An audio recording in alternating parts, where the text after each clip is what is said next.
Welcome to the Nightly Newscast. I am your host, Emily, and tonight we are going to be talking about the Watson family.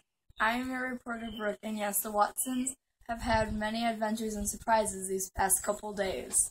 Yes, they have. I have heard that they are driving from Flint, Michigan to Birmingham, Alabama.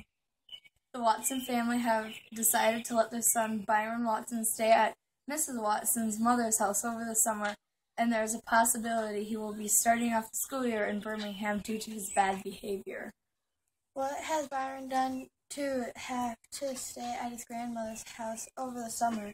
From what we know, Byron has broken many rules, got into fistfights at school, played many times with matches in the house, and bullied children at school and his siblings at home.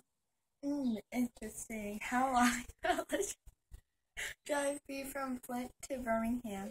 The drive is about 16 hours plus any stops they decided to make. So what does everyone think about this trip they are making for Byron? Their second son, Kenny Watson, has heard this threat before about getting sent to their grandmothers, but Kenny has always thought that Mr. and Mrs. Watson would never go through with it because their grandmother is so strict. Joey, the youngest of them, mostly cried this whole time.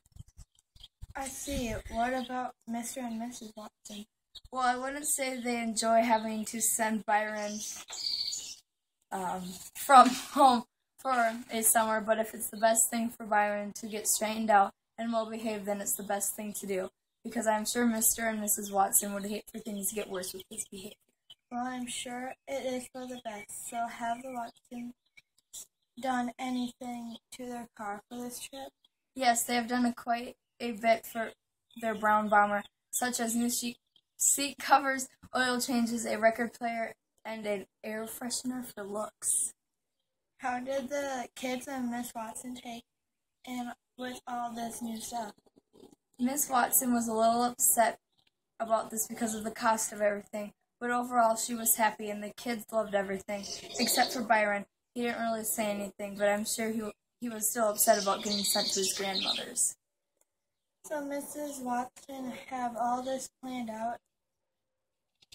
How did she keep track of everything? Miss Watson had everything planned out in a journal, but Mr. Watson made a change to everything while the kids and Mrs. Watson were asleep.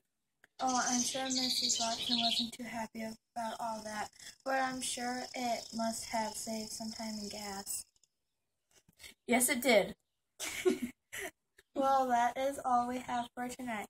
We will fill you in on more about the Watson family and their next trip, but for now, this is it. I'm Brooke, your reporter. I'm Emily, your host, and good night.